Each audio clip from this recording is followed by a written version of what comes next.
मेनू दिखाओ। उपन्यास ऑनलाइन पूरा पढ़े। उपन्यास बिन। उपन्यास राक्षसी तलवार का जन्म अध्याय 41-41। शीर्ष। राक्षसी तलवार का जन्म। 41। सिर। पब फ्यूचर द्वारा विज्ञापन। नूह क्विन की गाड़ी पर खड़ा होकर बलवन हवेली की ओर बढ़ते हुए उसकी व्याख्या सुन रहा था। युवा गुरु, ये सांप का सार है। यह एक शक्तिशाली अमृत है जो किसी भी विषाक्तता को ठीक कर सकता है। ये सांप प्रकार के जादुई जानवरों के जिगर से बनाया गया है। और युवा स्वामी, ये भालू रोश की गोली है। यह आपको शक्ति और प्रतिरोध में अस्थायी वृद्धि देगी। ऐसा नहीं है कि आपको इसकी आवश्यकता होगी। आप बैल की तरह मजबूत और सुंदर हैं। ओह, आपको निश्चित रूप से इसकी आवश्यकता नहीं होगी, युवा मास्टर। यह एक बैंगनी मांसांद्र है। वे कमजोर जादुई जानवर हैं लेकिन उनकी प्रजनन क्षमता बहुत अधिक है। मुझे यकीन है कि आप पहले से ही इस तरह के तरल पदार्थ के प्रभावों का अनुमान लगा सकते हैं। क्विन को जब भी मौका मिलता वह नूह की चापलूसी करता और नूह के सामान के ढेर में मौजूद अनेक गोलियों और अमृतों के गुणों के बारे में बताता। सामान को गाड़ी में वापस रख दिया गया था इससे पहले कि वे दोबारा आगे बढ़ते। क्वीन, उनकी बेटी और मर्जर परिवार का एक सैनिक भी उनके साथ आ गए। दूसरा व्यक्ति मिलन स्थल पर अपने परिवार के दूत की प्रतीक्षा कर रहा था और गिरे हुए गार्ड की देखभाल कर रहा था। फिर भी जैसे जैसे क्विन का विवरण जारी रहा, नूह को चिढ़ होने लगी। इस लड़के को क्या हो गया है? क्या इसे मुझ पर क्रश है? और वह उन सभी दवाओं से क्यों परहेज कर रहा है जो ज्यादा शक्तिशाली लगती है? उसकी भौहें सिकुड़ गईं, जिससे व्यापारी थोड़ा घबरा गया। उसे समझ में आ गया कि उसने कुछ ज्यादा ही कर लिया है, इसलिए वह अपनी योजना के अगले भाग पर चला गया।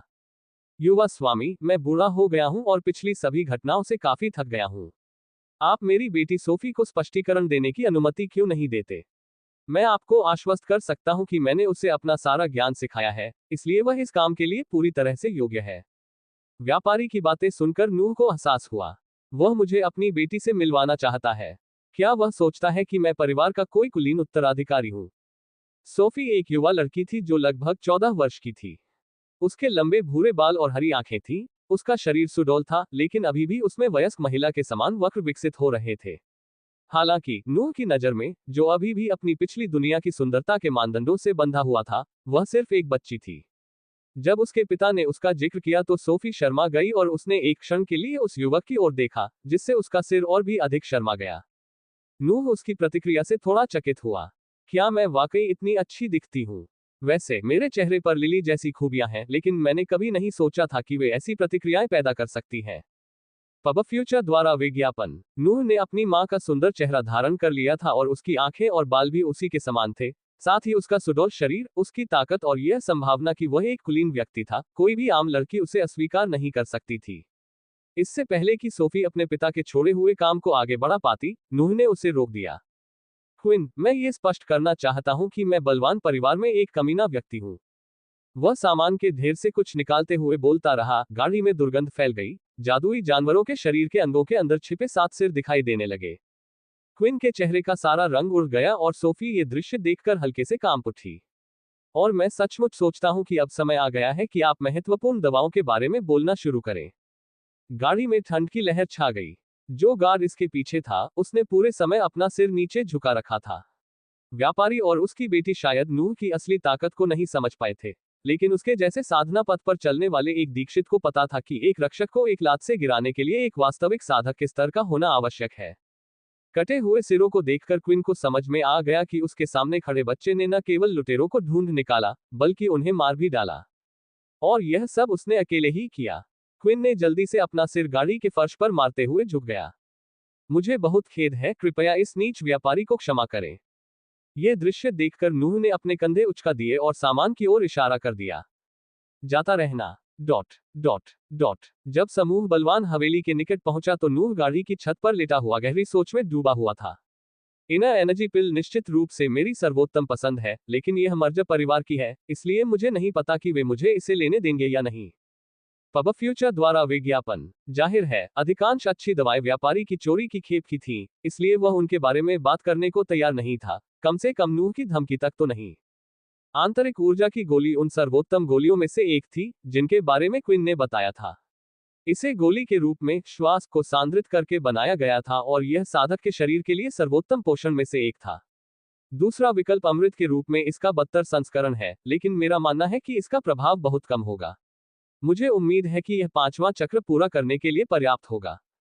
आंतरिक ऊर्जा औषधि पिछली गोली का कम शक्तिशाली संस्करण थी। मिशन के लिए इनाम के रूप में नूह का चुनाव इन 2 विकल्पों में से एक था। मेरा 5वां चक्र लगभग पूरा हो चुका है। मुझे लगता है कि 2 महीने में मेरे EQ पॉइंट काम करना बंद कर देंगे, इसलिए खराब स्थिति में भी जाना कोई बुरी बात नहीं है। आखिरकार मुझे पहले से ही सबसे अच्छे संभव पुरस्कार मिल चुके हैं। अनजाने में उसका हाथ कमर पर उस स्थान पर चला गया जहां एक चांदी की अंगूठी छिपी हुई थी। इसके अंदर 12 अच्छी तरह से बने हथियार और एक बड़ी भूरी गोली थी।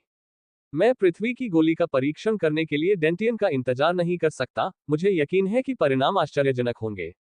उसके चेहरे पर हल्की मुस्कान उभरी जब वह अपने भविष्य की ताकत के बारे में दिवास्वप्न देख रहा था, लेकिन अचानक उसकी दिशा में चिल्लाती एक कर्कश आवाज ने उसे जागने पर मजबूर कर दिया। तुम रुको, ये बलवान परिवार का क्षेत्र है। अगर तुम आगे बढ़ना चाहते हो तो तुम्हें पहले अपना नाम और अपना व्यवसाय परिवार को बताना होगा। गाड़ी रुकी और क्वीन गार्ड से निपटने के लिए खड़ा हुआ, लेकिन उसी समय गाड़ी की छत से एक युवा आवाज सुनाई दी। काल, यह मैं हूं। उन्हें जाने दो और मेरे मालिक को सूचित करो कि मैं वापस आ गया हूं। बेशक काल ही वह गार्ड था जिसने उन्हें रोका था। हवेली के बाहर लगातार मिशन पर जाने के कारण नूह को बलवन हवेली के पास के क्षेत्रों में गश्त करने वाले सभी सैनिकों के नाम पता चल गए। ओह, ये तो तुम हो। क्या इस बार भी तुम किसी मुसीबत में फंस गए? काल ने उस बच्चे को देखकर मुस्कुराया जो उसकी ओर हाथ हिला रहा था। विद्रोहियों के समूह में रैंक 3 आयरनक्लेड मकड़ी और जादूगर की दुर्घटना के साथ नूह की प्रतिष्ठा विशेष रूप से अच्छी नहीं थी। सैनिकों को लगता था कि वह जहां भी जाएगा कुछ अप्रत्याशित घटित होगा। बिल्कुल भी गड़बड़ नहीं हुई। इस बार मैंने वास्तव में इन सकल के लिए बहुत अच्छी सेवा की है। काल ने यह देखकर अपना सिर हिलाया कि नूह अपने परेशान करने वाले चरित्र के प्रति कितना सचेत था। तो जाओ, मैं तुम्हारे लौटने की खबर उपकप्तान को दे दूंगा। तुम्हें पता है, जब उसने देखा कि तुम देर से आए हो तो उसका मूड खराब हो गया था। नूह बस मुस्कुराता रहा जबकि उसकी आंखें गहरी हो गईं। मुझे खेद है गुरुजी, लेकिन मुझे सचमुच आपसे झूठ बोलना है। पब फ्यूचर द्वारा विज्ञापन संपर्क टॉस साइट मैप दान करें मेनू दिखाओ। उपन्यास ऑनलाइन पूरा पढ़े। उपन्यास बिन उपन्यास राक्षसी तलवार का जन्म अध्याय 42-42 अलगाव। राक्षसी तलवार का जन्म 42 अलगाव। पब फ्यूचर द्वारा विज्ञापन। मुझे इसे फिर से समझाओ। नूह गार्ड बिल्डिंग के एक कमरे में था और मेज पर एक बड़ा नक्शा रखा हुआ था। विलियम उसके सामने खड़ा था और कठोर चेहरे के साथ अपने शिष्य को ध्यान से देख रहा था। नूह ने नक्शे की ओर इशारा करते हुए शांत स्वर में कहा, मैं ग्रे शैडोज की तलाश में एवरग्रीन जंगल के अंदर गया। 2 सप्ताह तक खोज करने के बाद मुझे उनका कोई निशान नहीं मिला, इसलिए मैंने जंगल में और भी गहराई से खोज करने का फैसला किया। कुछ दिनों की यात्रा के बाद मुझे एक छोटी सी गुफा के अंदर जीवन के संकेत मिले और इसलिए मैंने जांच की। डाकुओं का समूह अंदर अपने सामान को छांट रहा था, इसलिए मैंने उन्हें मार डाला और उनके कपड़ों का इस्तेमाल करके सामान को वापस हवेली में ले गया। जंगल की परिधि पर मुझे व्यापारी क्विन मिला और उसने स्वेच्छा से मुझे अपनी गाड़ी में हवेली वापस ले जाने की पेशकश की। बस इतना ही। मिशन की घटनाओं का वर्णन करते समय नूह मानचित्र पर अपना मार्ग भी दिखाता था।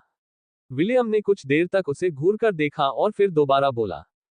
व्यापारी ने कहा कि सामान के बीच में एक पृथ्वी की गोली थी जिस पर उसका विवरण लिखा था। क्या आपको यकीन है कि आपने जमा राशि में से सब कुछ ले लिया है? नूह ने कंधे उचकाकर मासूमियत भरे भाव से कहा, मुझे यकीन है कि मैंने गुफा से सब कुछ ले लिया है। मुझे पूरी तरह से यकीन नहीं है कि जब मैं इसे खींच रहा था तब सभी चीजें पैकेज में ही रहीं। पृथ्वी की गोली क्या है? क्या यह अच्छी है? अगर आप मुझे इसे रखने दे तो मैं इसे फिर से खोजने जा सकता हूं। नूह का रवैया हमेशा की तरह सत्ता के प्रति लालची था, जिसके कारण विलियम ने केवल आह भरी और अपना सिर हिलाया। कोई बात नहीं, तुम जा सकते हो। जब सब कुछ इन सकल में पहुंचा दिया जाएगा तो मैं तुम्हें मुंह मांगा इनाम दूंगा। नूह ने हल्के से झुककर कमरे से बाहर निकल गया। उसी समय विलियम के पीछे एक आकृति प्रकट हुई। क्या तुम्हें उस पर भरोसा है? विलियम ने फिर उस दिशा में देखा जिधर नूह गया था और ईमानदारी से उत्तर दिया, मुझे लगता है कि उसने सच कहा। आखिरकार हमसे इतनी अच्छी गोली छिपाना बिल्कुल असंभव है। और कप्तान, आप भूल गए कि पिछली बार उसने सांस आशीर्वाद को छिपाने की कोशिश भी नहीं की थी, भले ही उसे पाने के लिए उसने अपनी जान जोखिम में डाल दी हो। गार्डों के कप्तान ने पीछे मुड़ने से पहले विलियम की ओर देखा। आप उस बच्चे के प्रति बहुत ज्यादा स्नेही हो रहे हैं। याद रखें कि हमारा कर्तव्य आंतरिक घेरे के प्रति है और वहां उसकी स्थिति कभी अच्छी नहीं होगी। ये शब्द सुनकर विलियम का चेहरा काला पड़ गया। पब फ्यूचर द्वारा विज्ञापन। वह अपने मन में स्पष्ट रूप से कल्पना कर सकता था कि छोटा बच्चा अपने कमरे में अकेले हर दिन एक ही तकनीक को दोहराता है ताकि वह थोड़ा मजबूत हो सके। उन्हें उपचार के दौरान का अपना पूरा दृढ़ संकल्प याद था, यहाँ तक कि शरीर के टूट जाने के बाद भी उनका मन पूरी तरह से एकाग्र था तथा साधना के मार्ग में उच्चतर स्तर की ओर एक छोटा सा कदम बढ़ाने का प्रयास कर रहा था।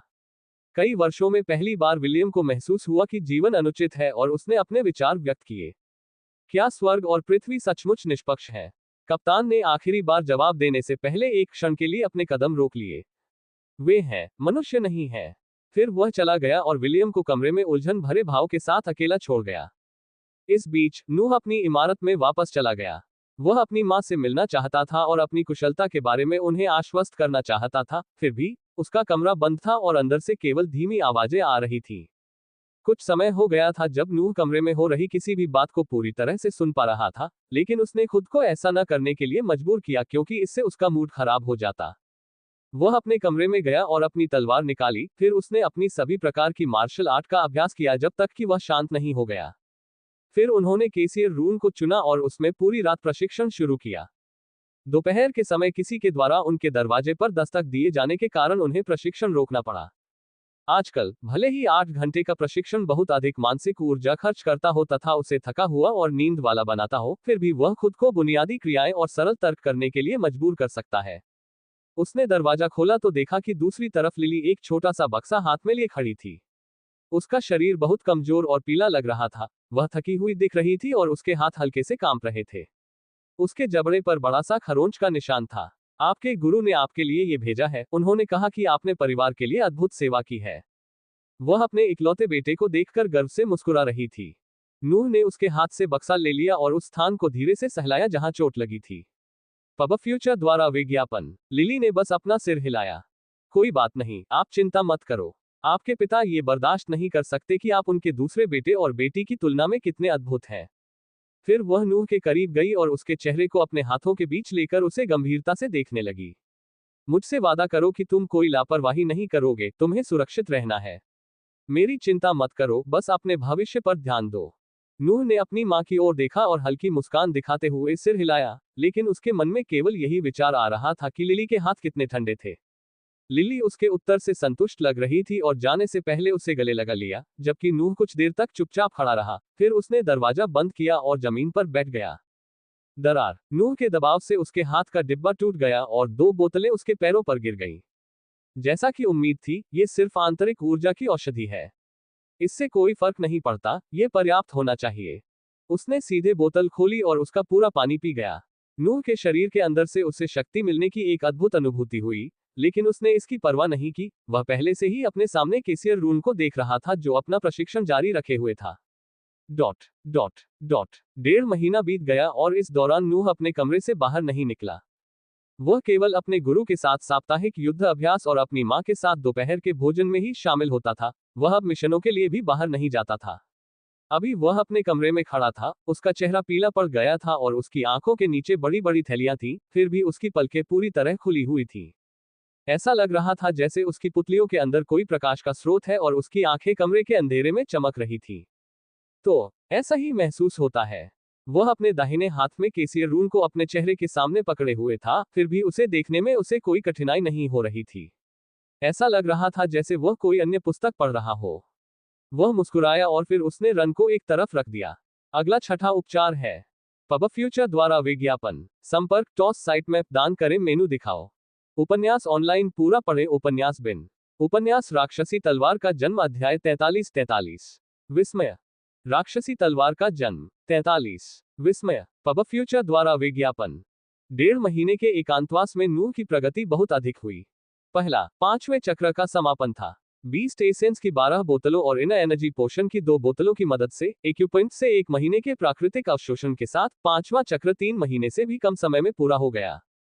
दूसरी घटना भी इसी दिन कुछ मिनट पहले घटित हुई थी। वह केसियर रूम का प्रशिक्षण ले रहे थे जब उनकी चेतना के सागर में इसकी छवि पूरी तरह से बन गई। इसके बाद उसमें से एक गुनगुनाहट सी ध्वनि निकली और उसके पूरे मानसिक क्षेत्र में गूंज उठी, जिससे वह कांप उठा और बड़ा हो गया। नूह को केवल सिर में तेज दर्द महसूस हुआ और वह तब तक सहता रहा जब तक दर्द समाप्त नहीं हो गया और गोले का हिलना बंद नहीं हो गया। प्रक्रिया पूरी होने के बाद उन्होंने जो दुनिया देखी वह एक अलग दुनिया थी। यद्यपि रात काफी हो चुकी थी, फिर भी वह चीजों को दिन के समान ही स्पष्ट रूप से देख सकता था, तथा उनमें अधिक विवरण भी दिखाई दे रहा था। उसने अपनी एक काली कृपाण ली और ध्यानपूर्वक उसका निरीक्षण किया।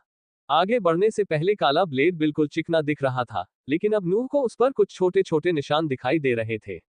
उसने तलवार वापस रख दी और अपनी श्रवण शक्ति और अनुभूति पर ध्यान केंद्रित किया। वह महसूस कर सकता था कि सभी लोग फर्श पर हैं। यदि वह पर्याप्त ध्यान केंद्रित करता तो वह दूरी पर अभी भी जागते हुए नौकरों के कदमों की आवाज सुन सकता था। वह महसूस कर सकता था कि हवा उसके फेफड़ों में प्रवेश कर रही है, रक्त उसकी नसों में दौड़ रहा है, तथा सांस उसके शरीर में भर रही है। यहां तक कि उसके विचार भी अधिक सुचारू रूप से और अधिक गति से चलने लगे। उन्होंने अपनी उंगलियों से अपनी मार्शल आर्ट के अनुसार श्वास को चलाने की कोशिश की और उन्होंने हवा में इंद्रधनुष के रंग का एक हल्का गैसीय निशान देखा। क्या यह स्वर्ग और पृथ्वी की सांस है? क्या मैं इसे अब सचमुच देख सकता हूं? एक क्षण के लिए तो वह आश्चर्यचकित रह गया, फिर उसने अपना सिर हिला दिया। नहीं, वह मेरे शरीर के अंदर केंद्रित सांस थी। मुझे नहीं पता कि मैं अन्य लोगों की सांस को भी इतनी आसानी से महसूस कर पाऊंगा या नहीं। इसके बाद वह आराम करने के लिए बिस्तर पर लेट गया, क्योंकि उसका मन अभी भी इस घटना से थोड़ा भ्रमित था। पब फ्यूचर द्वारा विज्ञापन। एकमात्र समस्या यह है कि मास्टर कल कैसी प्रतिक्रिया देंगे। डॉट डॉट डॉट क्या ये कैसे संभव है कि आपने 5वां चक्र पूरा कर लिया? विलियम अपना मुंह पूरी तरह से खोले हुए था और अपने सामान्य प्रशिक्षण कक्ष में नूह के सामने खड़ा था। ये कैसे संभव है? आंतरिक ऊर्जा औषधि के साथ भी आपको कम से कम 2 महीने और लगेंगे। क्या आपको यकीन है कि आपके EQ पॉइंट्स ने काम करना बंद कर दिया है? नूह ने केवल सिर हिलाया और फिर खुद को शांत करने के लिए जोर से सांस छोड़ी। उसने अपने कपड़ों के अंदर से कुछ निकाला और अपने गुरु के सामने उठाया। विलियम अभी भी पहले की खबर से इतना स्तब्ध था कि वह नोआ के हाथ को देखता ही रह गया, लेकिन उसके अंदर क्या था यह नहीं पहचान सका। फिर अंततः उसे एहसास हुआ कि कुछ अजीब है और उसने अपने सामने रखी शीट उठाई, उसे खोला और उस पर लिखे केसियर रून को देखा। उसने अपनी भौहें सिकुड़ी और भ्रमित भाव से नूह की आंखों में देखा। क्या आप जादूगर बनना छोड़ रहे हैं? नूह ने कुछ देर तक अपने चारों ओर देखते हुए केवल एक व्यंग्यात्मक मुस्कान दिखाई, फिर वह अपने स्वामी के करीब गया और धीमी आवाज में बोला, वास्तव में मुझे अगले रून की आवश्यकता होगी क्योंकि मैं कल रात जादूगर बन गया हूं। गार्ड भवन में एक चीख की आवाज गूंजी जिससे दीवारें कांपने लगी। प्रांगण में खड़े सैनिकों को लगा कि यह आवाज उपकप्तान की आवाज जैसी है। कमरे के अंदर नूह घुटनों के बल बैठा था और उसके कान हाथों से कसकर बंद थे। वह अपने स्वामी के विस्मय से बाहर आने का इंतजार कर रहा था। उसे डर था कि वह फिर से भयानक चीख निकालेंगे। विलियम अपनी आंखें पूरी तरह खोलकर भारी सांस ले रहा था, लेकिन कुछ सेकंड के बाद उसने खुद को शांत किया और नूह के माथे पर ध्यान केंद्रित किया और उसे गंभीर दृष्टि से देखने लगा। नूह ने अपनी चेतना के सागर पर कुछ दबाव महसूस किया और इसलिए उसने अपने क्षेत्र की रक्षा के लिए अपनी मानसिक ऊर्जा का प्रयोग किया। आंतरिक और बाह्य दबाव के बीच संघर्ष 1 मिनट तक चला। उसके बाद विलियम ने अपनी जांच बंद कर दी और अविश्वास भरे भाव के साथ नूह के सामने बैठ गया। पब फ्यूचर द्वारा विज्ञापन। तुमने सचमुच ऐसा किया? नूह ने केवल सिर हिला दिया। वह वास्तव में इसके बारे में कोई स्पष्टीकरण नहीं दे सका। यदि मुझे दुर्लभ प्रतिभाशाली कहा जाए तो आप क्या कहेंगे? विलियम पूरी स्थिति की असली समस्या को समझने से पहले गहन विचार में डूबा रहा। मैं दूसरे रून की एक और प्रति प्राप्त करने का बहाना ढूंढूंगा। आंतरिक घेरे को ये पता नहीं चलना चाहिए कि आप एक जादूगर बन गए हैं। ये बहुत खतरनाक है। उसे अभी भी यह एहसास नहीं हुआ कि वह अपने वरिष्ठों से झूठ बोल रहा था। फिर जब आप छठा उपचार पास कर लें तो बेहतर होगा कि आप हमेशा मिशन के लिए बाहर रहें। परिवार द्वारा आपको जादुई स्क्रॉल दिए जाने की संभावना कम है, लेकिन अपने तत्व को जानने से पहले ही पुण्य अर्जित करना बेहतर है। आप कभी नहीं जानते, हो सकता है कि वे आपको वास्तव में एक असली वंशज के रूप में स्वीकार कर लें। विलियम अपने शिष्य के लिए सर्वोत्तम कार्यवाही की योजना बना रहा था। उसे इस बात की परवाह नहीं थी कि उसके शब्द स्वयं देशद्रोह का कार्य थे। नूह अपने सामने बड़बड़ाते हुए आदमी को देखकर अपने सीने में कुछ गर्माहट महसूस करने से खुद को रोक नहीं सका। वह वास्तव में एक अच्छे मास्टर हैं, यदि उनका पद बलवान परिवार से इतना बंधा हुआ न होता। कम से कम मुझे ये तो सुनिश्चित करना चाहिए कि जब मैं भाग जाऊं तो उनके लिए परेशानी खड़ी न करूं। विलियम ने अपनी योजना तब रोक दी जब उसने देखा कि उसका शिष्य उसके चेहरे पर एक सरल और ईमानदार मुस्कान के साथ उसे देख रहा है। तुम क्या ढूंढ रहे हो? नूह ने केवल एक सरल उत्तर दिया, धन्यवाद। विलियम थोड़ा स्तब्ध हुआ, लेकिन फिर अपना सिर हिलाते हुए मुस्कुराया। उसने अपना हाथ नूह के सिर पर रखा और उसके बालों को थोड़ा सा सहलाया, फिर प्रसन्न स्वर में बोला, तुमने कड़ी मेहनत की है, कुछ पुरस्कार मिलना उचित है, और यदि स्वर्ग और पृथ्वी तुम्हें पुरस्कार नहीं देंगे तो मैं दूंगा। गार्ड के उपकप्तान के बीच जो आंतरिक संघर्ष था वह सुलझ गया। अगर इंसान निष्पक्ष नहीं है तो ऐसा ही हो। कम से कम मैं चीजों को सही करने के लिए अपना काम तो कर रहा हूं। नूह अपने स्वामी के संदेहों को नहीं जान सका, इसलिए वह उसके शब्दों को समझ नहीं सका। विलियम एक सुखद धुन गुनगुनाते हुए फर्श से उठा और फिर कमरे में एक मेज के पीछे बैठकर कुछ रिपोर्ट्स को छांटने लगा। फिर भी कुछ मिनटों के बाद उसने देखा कि बच्चा अभी भी जमीन पर बैठा हुआ था। यह क्या है? जब उसने ये पूछा तो वह अभी भी मुस्कुरा रहा था। ओह मास्टर, क्या हम आज उपचार नहीं करेंगे? विलियम की नई नई खुशी गायब हो गई और उसकी जगह चिढ़ एक परिचित भावना ने ले ली। पब फ्यूचर द्वारा विज्ञापन। संपर्क टॉस साइट मैप दान करें मेनू दिखाओ। उपन्यास ऑनलाइन पूरा पढ़े उपन्यास बिन। उपन्यास राक्षसी तलवार का जन्म अध्याय 44 दबंग। राक्षसी तलवार का जन्म 44 दबंग। पब फ्यूचर द्वारा विज्ञापन। छठा उपचार अन्य की तुलना में अधिक सुचारू रूप से चला। जादूगर के स्तर तक पहुंचने का लाभ इस प्रक्रिया के दौरान सामने आया, क्योंकि नूह उस अमानवीय पीड़ा को लगभग पूरी तरह से नजरअंदाज करने में सक्षम था जिससे उसे गुजरना पड़ा था। जब उसका बिस्तर पर पड़ा रहने का समय समाप्त हो गया तो उसके गुरु ने उसे अचानक मिशन पूरा करने के लिए हवेली से बाहर भेज दिया। दूसरा रून प्राप्त करना कठिन हो सकता है, लेकिन मैं इसे प्राप्त करने में सक्षम हूं। अभी केवल उन मिशनों पर ध्यान केंद्रित करो जो मैं तुम्हें देता हूं। नूह को विदा करने से पहले उसने उससे यही कहा था। नूह ने जादुई जानवरों के हमलों से गांवों की रक्षा करने या जब उनका समूह बहुत बड़ा हो जाता था तो उनका शिकार करने जैसे सामान्य कार्य पूरे किए। जब वह 13 वर्ष के हुए तो उन्हें एक महत्वपूर्ण मिशन सौंपा गया। इसमें मॉसग्रोव शहर से लांसे हवेली तक एक कुलीन कारवां को ले जाना शामिल था। जाहिर है, लांसे परिवार, जो एक मध्यम आकार का कुलीन परिवार था, ने श्योस्ती परिवार के खिलाफ अपराध किया था और सजा के तौर पर भारी मौद्रिक शुल्क के साथ उन्हें अपने मुख्य वंशज को मॉसग्रोव शहर में एक राजनीतिक बंधक के रूप में भेजना पड़ा था। अब जबकि सजा समाप्त हो गई थी, वंशज को अपने महल में वापस जाना था। फिर भी उसने अपनी यात्रा शुरू करने से पहले एक अनुरक्षक की व्यवस्था करने का निर्णय लिया। मुझे लगता है कि मैं खुद को किसी राजनीतिक संघर्ष में डाल रहा हूं, अन्यथा मुख्य वंशज को किसी अनुरक्षक की क्या जरूरत होगी। नूह अपने महल से इस मिशन पर जाने वाला एकमात्र व्यक्ति था, लेकिन जब वह पहुंचा तो सैनिकों और घुमक्कड़ों का एक समूह पहले से ही लांसे परिवार के कारवां के सामने खड़ा था। उन्होंने अपनी हमेशा की तरह ही काली पोशाक पहन रखी थी, पीठ पर 2 तलवारें बंधी थी और उनके बाल एक साधारण सी चोटी में बंधे हुए थे। जैसे ही वह समूह की ओर बढ़ा, सैनिकों ने उसकी ओर देखा और उस पर हंसना तथा उसका मजाक उड़ाना शुरू कर दिया। तुम यहाँ क्या कर रहे हो छोटे बच्चे, क्या तुम खो गए हो? अरे देखो, ये बहुत बढ़िया ब्लेड हैं, तुम इन्हें अपने चाचा को क्यों नहीं उधार दे देते? मिशन खत्म होने के बाद मैं इन्हें वापस कर दूंगा। यह मिशन इतना बुरा नहीं होना चाहिए क्योंकि एक बच्चा आ गया है, हा हा हा। देखो वह हमारे पास आ रहा है। क्या तुम पागल हो, नौजवान? नूह को यह समझने में एक पल लगा कि उसे क्या करना है, लेकिन वह उनकी बातों से चिढ़ने से खुद को नहीं रोक सका। पब फ्यूचर द्वारा विज्ञापन। हर बार, ये कैसे संभव है कि कमजोर लोग हमेशा इतने मूर्ख होते हैं? मैं बच्चों जैसा व्यवहार पाकर थक गया हूं। वह सैनिकों के ताने सहते हुए उनके पास गया और जब वह उनके सामने आया तो उसने अपना हाथ आगे बढ़ाया और हाथ मिलाने का इशारा किया। आपसे मिलकर खुशी हुई, मेरा नाम नूह है। मुझे उम्मीद है कि हम एक दूसरे का ख्याल रख सकेंगे। नूह मासूमियत से मुस्कुरा रहा था और उसकी आवाज शुद्ध और स्पष्ट थी। वह मासूमियत की आदर्श छवि था। उनके शब्दों से सैनिकों के समूह में फिर से हंसी की बौछार हो गई, जबकि उनमें से एक ने उनसे हाथ मिलाया। चिंता मत करो छोटे बच्चे, हम तुम्हारी अच्छी देखभाल करेंगे। सैनिक ने जब ये शब्द कहे तो वह अपनी हंसी नहीं रोक सका, लेकिन जब उसने नूह की पकड़ का दबाव महसूस किया तो उसका चेहरा जम गया। दरार। सिपाही जमीन पर गिर पड़ा और उसका टूटा हुआ हाथ अभी भी नूह के हाथ में था और वह दया की भीख मांगने लगा। आह प्लीज, मैं गलत थी। प्लीज मुझे जाने दो, बहुत दर्द हो रहा है। अन्य सैनिक अभी भी यह सोचकर हंस रहे थे कि यह उनके मित्र द्वारा बच्चे का मजाक उड़ाने के लिए किया गया कोई प्रदर्शन है। तथापि जब उन्होंने देखा कि जब नूह ने उसे छोड़ा तो उसके हाथ की क्या स्थिति थी, तो उनके चेहरे पर मुस्कान आ गई। हाथ बिल्कुल मुलायम था, ऐसा लग रहा था कि उसके अंदर कोई हड्डी ही नहीं है।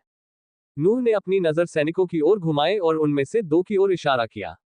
तुम और तुम, मुझे विश्वास है कि तुमने पहले मेरा मजाक उड़ाया था। यहाँ आओ, मुझे तुम्हारे साथ बधाई देने की जरूरत है। उसके चेहरे पर अब भी वही मासूम मुस्कान थी, लेकिन इस बार गवाहों की आंखों में डर ही झलक रहा था। दोनों सैनिकों ने चारों ओर देखा तो पाया कि वह समूह उनसे दूर जा रहा था। उनमें से एक ने माफी मांगने की कोशिश की। उम्मा, मुझे खेद है, मुझे अपनी जगह का पता नहीं था। नूह ने बस अपना सिर हिलाया और ठंडे स्वर में कहा, पब फ्यूचर द्वारा विज्ञापन। आपका हाथ या आपकी जान, आपकी पसंद। दूसरा क्रोधित हो गया और अपनी तलवार निकालकर जोर से चिल्लाने लगा। अगर तुम सोचते हो कि मैं तुमसे डर जाऊंगा तो तुम गलत हो। आओ, अगर हिम्मत है तो मेरी जान ले लो। नूह ने अपने कंधे उचकाए और शांत भाव से सैनिक की ओर बढ़ा।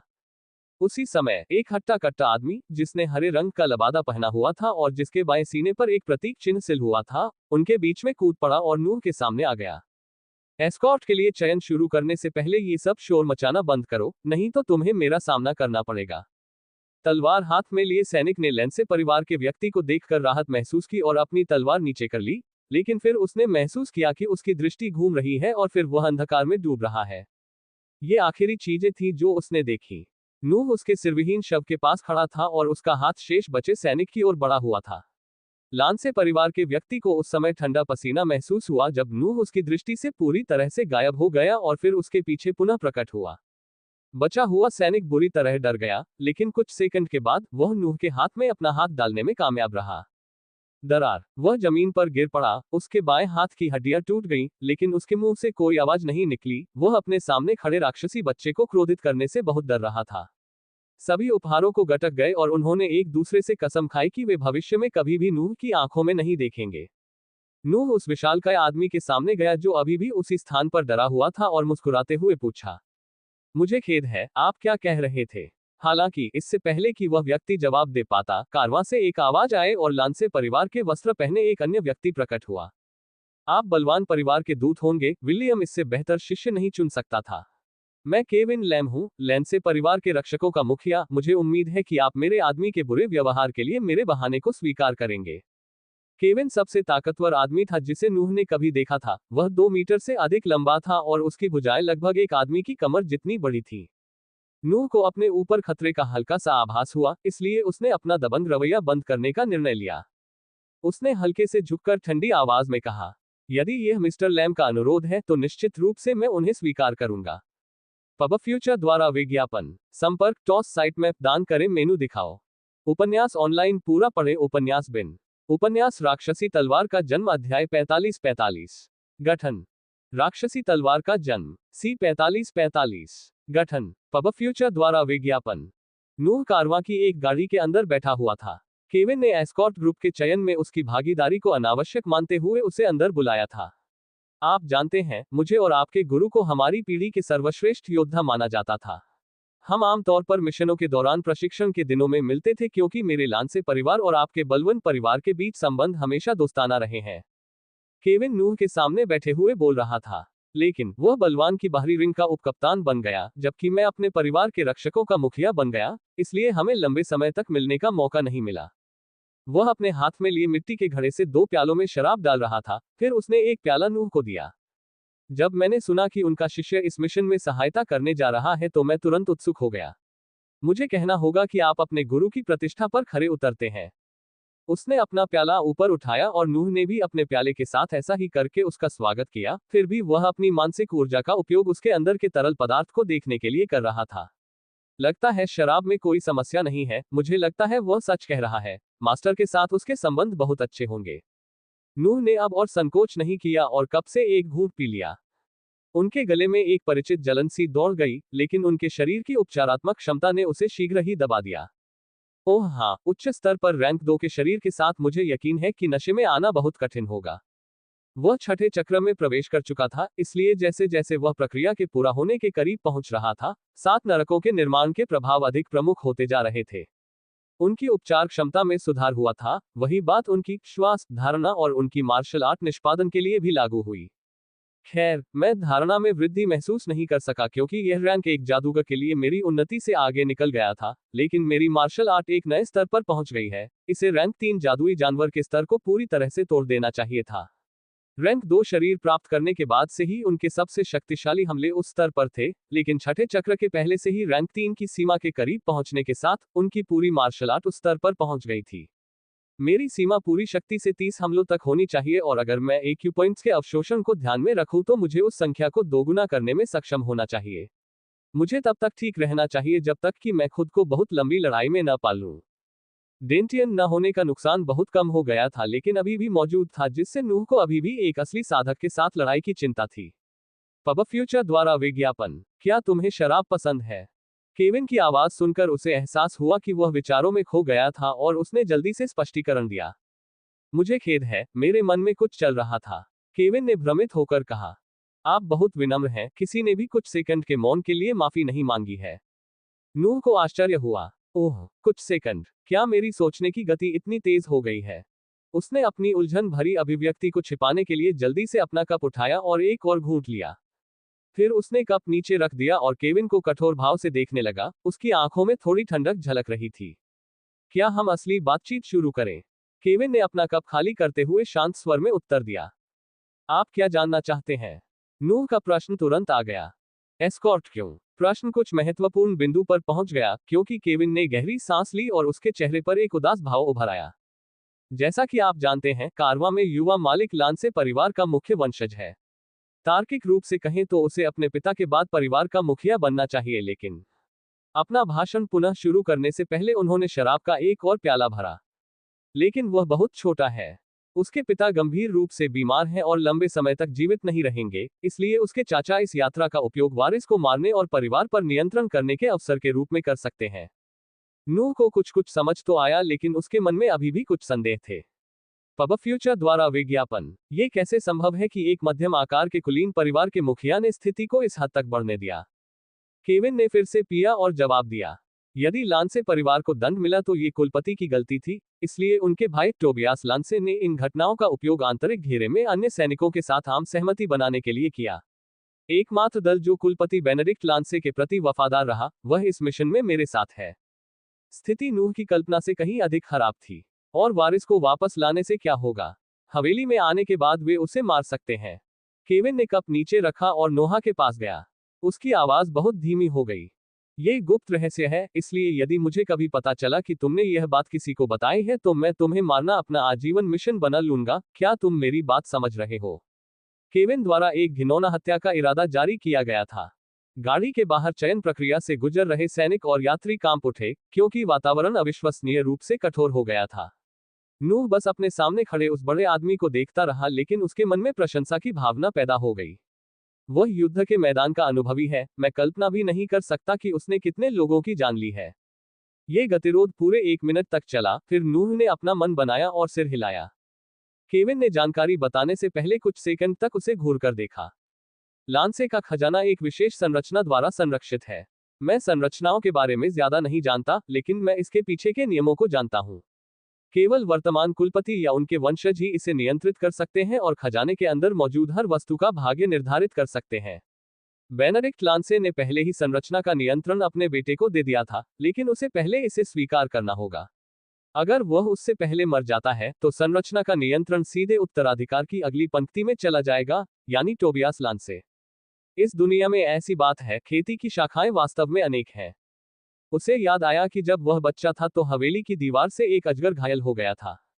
ये भी एक संरचना होनी चाहिए, वे कुछ बहुत शक्तिशाली चीजें लगती हैं। मुझे वापस जाने के बाद गुरु से साधना के विभिन्न अनुप्रयोगों के बारे में पूछना चाहिए। क्या आप ये कह रहे हैं कि यदि उत्तराधिकारी की मृत्यु हो जाती है तो गठन को पता चल जाएगा? नूह के प्रश्न का उत्तर केविन की हल्की सी सिर हिलाकर दिया गया। वह गहरी सोच में डूब गया और फिर भावशून्य चेहरे के साथ पूछा, आपकी मदद करने से मुझे क्या लाभ होगा? पब फ्यूचर द्वारा विज्ञापन, संपर्क टॉस साइट मैप दान करें मेनू दिखाओ। उपन्यास ऑनलाइन पूरा पढ़े उपन्यास बिन। उपन्यास राक्षसी तलवार का जन्म अध्याय 46 बिगड़ा हुआ कुलीन। राक्षसी तलवार का जन्म 46 बिगड़ा हुआ कुलीन। पब फ्यूचर द्वारा विज्ञापन। जादुई स्क्रॉल और विभिन्न तकनीकें प्रतिबंधित हैं। जहां तक संसाधनों की बात है, मेरा मानना है कि हम कोई समझौता कर सकते हैं। केविन का उत्तर तत्काल था। वह अच्छी तरह से जानता था कि बिना किसी महान पद के शक्तिशाली बनने में कितनी कठिनाइयां होती हैं। नूह को ऐसे प्रतिबंधों का संदेह था, इसलिए उसने उस समय जो कुछ भी आवश्यक था, उसकी मांग की। मुझे शरीर के पोषण के लिए औषधियों या गोलियों की आवश्यकता है, उनका स्तर आंतरिक ऊर्जा की गोली के समान ही होना चाहिए। केविन ने अपनी भौहें सिकोड़ ली। उन्हें इस बात पर आश्चर्य हुआ कि इतना युवा व्यक्ति आंतरिक ऊर्जा की गोली के अस्तित्व के बारे में जानता था, लेकिन वह मुख्य रूप से इस तथ्य से प्रभावित थे कि नूह ने सीधे उस मूल्य की चीज का अनुरोध किया था। मेरे पास इतना अच्छा इनाम देने का वादा करने का अधिकार नहीं है। नूह ने जवाब सुनकर अपने कंधे उचका दिए। तो फिर मुझे किसी ऐसे व्यक्ति के पास ले चलो जिसके पास ये हो। इसके बाद एक और गतिरोध पैदा हो गया, जिसमें एक विशालकाय आदमी और एक बच्चा गाड़ी के अंदर चुपचाप एक दूसरे को देख रहे थे। एक समय केविन ने सिर हिलाया। मेरे पीछे आओ और कृपया सम्मान करना याद रखो। केविन गाड़ी से कूद गया, उसके पीछे नोहा भी था और वह कारवां की दूसरी सबसे आखिरी गाड़ी की ओर चला गया। उसने दरवाजा खटखटाया और झुककर दृढ़ स्वर में बोला, युवा मास्टर, यह मैं हूं। गाड़ी के अंदर से एक युवा आवाज आई, अंदर आए। दरवाजा खुला और केविन उसमें से निकल गया तथा नूह को अपने पीछे आने का संकेत दिया। हरे कपड़े पहने एक युवक अपने दाहिने हाथ में एक प्याला लिए गाड़ी के अंदर बैठा था। उसके घुंघराले सुनहरे बाल थे और दाढ़ी के कुछ निशान थे। वह लगभग 14-15 साल का था और उसका रंग गोरा था। उसके चेहरे पर थोड़ा अहंकार झलक रहा था। नूह ने लांसे परिवार के उत्तराधिकारी की ओर ध्यान से देखा और निराश हुए बिना न रह सका। वह इतना कमजोर है, अगर आप अपनी ताकत बढ़ाने के लिए अपने पद का इस्तेमाल नहीं करते तो कुलीन होने का क्या मतलब है। कोई आश्चर्य नहीं कि उसका चाचा उसे पदच्युत करने के इतने करीब है। पब फ्यूचर द्वारा विज्ञापन। उसके चारों ओर सांस की हल्की उपस्थिति थी, जिसका अर्थ था कि उसने कम से कम शरीर पोषण की किसी तकनीक का प्रशिक्षण लिया था, लेकिन इसके अलावा उसकी सुरक्षा के लिए केवल उसकी स्थिति ही थी। नूह अभी भी उस युवक को घूर रहा था जब उसने महसूस किया कि कोई क्रोधित निगाहें उसे देख रही हैं। वह उस ओर मुड़ा और देखा कि केविन उसे घूर रहा था, जैसे वह किसी चीज का इंतजार कर रहा था। ओह ठीक है, एक कमजोर कुलीन व्यक्ति भी कुलीन ही होता है। नूह ने हल्के से सिर झुकाया। नमस्कार, लांसे परिवार के उत्तराधिकारी। ऐसा प्रतीत हुआ कि कुलीन व्यक्ति को नूह की उपस्थिति का पता तभी चला जब उसने बात की और केविन की ओर जिज्ञासा भरी निगाह से देखा। वह नूह है, मेरे एक अच्छे मित्र का शिष्य। वह इस मिशन में एक अच्छी संपत्ति साबित होगा, केविन बोला और फिर वह नूह की ओर मुड़ा। वह बेनेडिक्ट लांसे के पुत्र बेसिल लांसे हैं, जो कुलपति की उपाधि के सच्चे उत्तराधिकारी हैं। बेसिल ने प्याला नीचे रख दिया और चिढ़कर पूछा, तुम उसे यहाँ क्यों लाए, क्या बात है? केविन ने सिर झुकाया। वह ऐसा इनाम मांग रहा है जिसका वादा करने का अधिकार मेरे पास नहीं है। बेसिल ने सूंघ कर कहा, एक बार मुझे खजाने तक पहुंच मिल जाए तो मैं ये सुनिश्चित कर सकता हूं कि आपको अपने जीवन में आगे काम नहीं करना पड़ेगा। यहां व्यक्तिगत रूप से आने की कोई जरूरत नहीं है। केविन ने आगे कहा, वह शरीर को पोषण देने वाली गोलियां मांग रहा है, और वह भी उच्च स्तर की। बेसिल की आंखें चौड़ी हो गईं। मुझसे छोटा कोई व्यक्ति ऐसे संसाधनों के लायक कैसे हो सकता है? बस उसे बाहर निकालो और उसे सबक सिखाओ। नूह तुरंत चिढ़ गया और उसके शरीर से ठंडा दबाव निकलने लगा। जादूगर द्वारा उत्सर्जित दबाव बेसिल जैसे कमजोर व्यक्ति के लिए सहन करना असंभव था और वह सांस लेने के लिए हौंफने लगा। हालांकि उसी समय केविन की हत्या की मंशा फिर से बढ़ गई, जिससे नूह को दबाव वापस लेना पड़ा। बेसिल ने जोर से सांस ली और अकारण क्रोधित हो गया। पब फ्यूचर द्वारा विज्ञापन। तुम्हारे जैसे नीच व्यक्ति की हिम्मत कैसे हुई मुझे चोट पहुंचाने की? केविन, मैंने जो पहले कहा था उससे परेशान मत हो, बस उसे मार डालो और उसकी लाश उन जानवरों को दिखाओ। शायद वे इस तरह से स्थिति में अंतर समझेंगे। हालांकि नूह पहले ही गाड़ी से बाहर जा रहा था। कोई बात नहीं, सिर्फ प्रतिष्ठा और योग्यता के लिए इतना जोखिम भरा काम करना बेकार है। मैं हवेली वापस जाकर कोई बहाना बना लूंगा। हालांकि इससे पहले कि वह कूदता, बेसिल की आवाज फिर सुनाई दी। इंतजार। नूह ने पलटकर बेसिल की ओर देखा। ऐसा लगता है कि मैंने तुम्हें गलत समझा। मुझे इस मिशन के लिए वाकई मजबूत लोगों की जरूरत है, क्योंकि हमें मेरे चाचा के पहरेदारों के खिलाफ जाना होगा। हम कोई समझौता कर सकते हैं, लेकिन पहले तुम्हें अपने पिछले व्यवहार के लिए माफी मांगनी होगी। तो सभी महान बकवास के बीच उसके पास कुछ बुद्धिमत्ता है। उसने केविन की ओर देखा और देखा कि वह गर्व से मुस्कुरा रहा है और उसकी ओर सिर हिला रहा है। संभवतः वह अपनी बातों से उस युवा कुलीन को मनाने में सफल हो गया। नहीं, नूह का उत्तर दृढ़ था। केविन की मुस्कान गायब हो गई और यहां तक कि युवा उत्तराधिकारी के पास भी बोलने के लिए शब्द नहीं थे। वह केवल एक कमजोर सवाल ही हकलाकर पूछ पाया, क्यों? क्योंकि तुम कमजोर हो, महान हो या नहीं, तुम मेरी माफी के लायक नहीं हो। बेसिल को फिर से गुस्सा आया और वह चिल्लाने ही वाला था कि केविन ने अपना हाथ उस रईस के कंधे पर रख दिया। युवा स्वामी, मुझे पता है कि वह असभ्य है, लेकिन हमें वास्तव में हर संभव मदद की जरूरत है। जब आप एक कुलपति के रूप में अपना पद प्राप्त कर लेते हैं, तभी आप अपनी इच्छानुसार दबंगई दिखा सकते हैं। नूह ने ये शब्द सुनकर बस अपना सिर हिलाया। मुझे मत बताओ कि बलवन परिवार के वंशज भी ऐसे ही हैं। हो सकता है कि कमजोर लोगों की मूर्खता के बारे में मेरा सिद्धांत सही हो। केविन और बेसिल के बीच चर्चा काफी देर तक चलती रही और हर पल नूह की चिड़चिड़ाहट बढ़ती जा रही थी क्योंकि उसे और अधिक सुनने के लिए मजबूर किया जा रहा था। अंत में बेसिल ने नूह के अनुरोध पर सहमति व्यक्त की और केविन उसे जल्दी से वहां से ले गया, इससे पहले कि वह कुछ ऐसा कह दे जिससे उसके युवा मालिक का मूड फिर से खराब हो सकता था। जब वे पिछली गाड़ी में वापस आए तो नूह केविन का मजाक उड़ाने से खुद को रोक नहीं सका। तुम्हारे जैसे शक्तिशाली साधक को एक बिगड़ेल बच्चे की नानी बनने के लिए मजबूर किया जा रहा है, ये निश्चित रूप से तुम्हारे लिए कठिन है। उसके चेहरे पर हल्की मुस्कुराहट थी जब उसने उस बड़े आदमी को देखा जो खुद को शांत करने के लिए उसकी कनपटियों पर मालिश कर रहा था। ये पूरी तरह से युवा मालिक की गलती नहीं है। वह शोस्ती परिवार के वंशजों के साथ बड़ा हुआ था जो उसे हमेशा परेशान करते थे और जब उसे परेशान करने का समय आया तो उसकी मुलाकात तुम्हारे जैसे आदमी से हुई। चिंता मत करो, जब हम हवेली पहुंचेंगे तो मैं व्यक्तिगत रूप से सुनिश्चित करूंगा कि तुम्हें वह मिले जो उसने वादा किया था। नूह ने सिर हिलाया, उसे केविन की बातों पर विश्वास था। इस बीच कारवां के बाहर एस्कॉर्ट मिशन का परीक्षण समाप्त हो गया। वे रवाना होने के लिए तैयार थे। पब फ्यूचर द्वारा विज्ञापन। संपर्क टॉस साइट मैप दान करें मेनू दिखाओ। उपन्यास ऑनलाइन पूरा पढ़े उपन्यास बिन। उपन्यास राक्षसी तलवार का जन्म अध्याय 47 नरसंहार। राक्षसी तलवार का जन्म 47 नरसंहार। पब फ्यूचर द्वारा विज्ञापन। कारवां लान से हवेली की दिशा में बढ़ने लगा। गाड़ियों के चारों ओर पैदल चल रहे लोगों की अधिक संख्या के कारण उनकी गति धीमी थी। कारवां में 4 गाड़ियां थीं और चयन प्रक्रिया में सफल हुए लोगों की संख्या 40 थी, इसलिए उन सभी के लिए बैठने की जगह पाना असंभव था।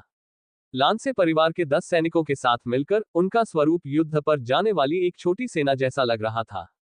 उनकी गति के अनुसार उन्हें अपने गंतव्य तक पहुंचने में लगभग 1 माह का समय लगेगा। नूह दूसरी गाड़ी की छत पर बैठा था, लेकिन जब भी वह अपने नीचे के समूह को देखता तो बस अपना सिर हिला देता। क्या उन्हें इस बात का एहसास भी है कि वे किस मुसीबत में फंस गए हैं? हमें एक कुलीन परिवार के अंदरूनी घेरे के रक्षकों के खिलाफ लड़ना होगा। लांसे परिवार भले ही कमजोर हो गया हो, लेकिन उनके किसानों की संख्या अभी भी हमसे ज्यादा है। उन्हें सिर्फ तोप के चारे के तौर पर इस्तेमाल किया जाएगा। इससे पहले कि वह योजना स्वीकार करता, नोआ ने केविन पर योजना के बारे में प्रश्न दागे, ताकि यह सुनिश्चित हो सके कि यह वास्तव में व्यवहार्य है।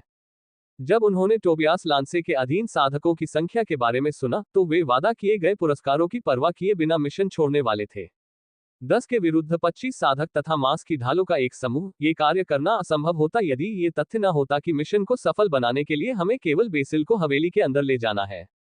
यदि दोनों समूह लड़े तो इसका एकमात्र परिणाम पूर्ण पराजय होगी। हालांकि केविन ने उसे बताया कि एक बार बेसिल हवेली के द्वार में प्रवेश कर गया तो वह पहले से ही संरचना पर नियंत्रण कर सकता था। लांसे परिवार द्वारा वर्षों से संचित किए गए संसाधनों को दांव पर लगाए जाने के कारण टोबियास को या तो कुलपिता बनने की अपनी योजना को त्याग कर भागना होगा या फिर कुलीन के रूप में अपनी स्थिति को त्यागना होगा। आखिरकार कुलीनता का मतलब धन और तकनीक से था। यदि हम गैर कृषकों को ढाल के रूप में उपयोग करें और सीधे उनकी रक्षा पंक्ति के मध्य में जाएं, तो हम वास्तव में ऐसा कर सकते हैं। यही कारण था कि नोआ ने वहीं रुकने का निर्णय लिया, क्योंकि उसे यकीन था कि केविन के ढांचे के साथ रक्षा पंक्ति को तोड़ना एक व्यवहार्य कार्य था। यात्रा का पहला सप्ताह बिना किसी असामान्य घटना के गुजर गया। कारवां सुचारू रूप से आगे बढ़ रहा था, लेकिन फिर मुसीबत सामने आ गई। पब फ्यूचर द्वारा विज्ञापन। नूह ने सबसे पहले महसूस किया कि सड़क पर लोगों की संख्या असामान्य थी और जब कारवां रुका तो रुकावट स्पष्ट रूप से दिखाई देने लगी। 50 के करीब आदमी उनका रास्ता रोक रहे थे, फिर भी उनमें कोई भी साधक नहीं था। वे आम लोगों के कपड़े या जंग लगे कवच पहने हुए थे, लेकिन उनके हथियार नए बने और अच्छी कारीगरी वाले लग रहे थे। नूह गाड़ी की छत से कूद गया और केविन की दिशा में चला गया, जो पहले से ही अपनी आंखों में थोड़े गुस्से के साथ समूह को घूर रहा था। जब उसने महसूस किया कि नूह उसके पास है, तो वह बोला, उन्हें पास के गांवों से युवा मालिक के चाचा ने काम पर रखा होगा। वह हमारी जांच करना चाहता है। अगर मैं अपने आदमियों को उनसे लड़ने के लिए भेजूं तो हम अपनी ज्यादातर क्षमताओं को उजागर कर देंगे, लेकिन अगर मैं गैर साधकों को भेजूंगा तो उनकी संख्या कम हो जाएगी, जिससे योजना खतरे में पड़ जाएगी। मैंने कभी नहीं सोचा था कि टोबियास इतना निर्दयी होगा कि सिर्फ हमारी जांच करने के लिए लोगों को मरने के लिए भेज देगा। नूह आम लोगों की टोली को देख रहा था, लेकिन अंदर ही अंदर वह उपहास कर रहा था। क्या आप भी यही नहीं कर रहे हैं? ऐसा नहीं है कि आपके द्वारा भर्ती किए गए ज्यादातर नए लोग बच जाएंगे। उसने थोड़ा सा आह भरी और फिर जवाब दिया, तो फिर हमें और अधिक निर्दयी होना होगा। नूह ने अपनी तलवारें निकाली और दुश्मन सेना की ओर चल पड़ा। अगर मैं उनकी देखभाल करूंगा तो हम लगभग कोई जानकारी प्रकट नहीं करेंगे और हम आपकी कीमती मांस ढाल को बिना किसी नुकसान के रखेंगे। केविन को नोआ की टिप्पणी से थोड़ी शर्म महसूस हुई, लेकिन उसने कोई जवाब नहीं दिया। वह बस उस बच्चे को आम लोगों के समूह के पास आते देखता रहा।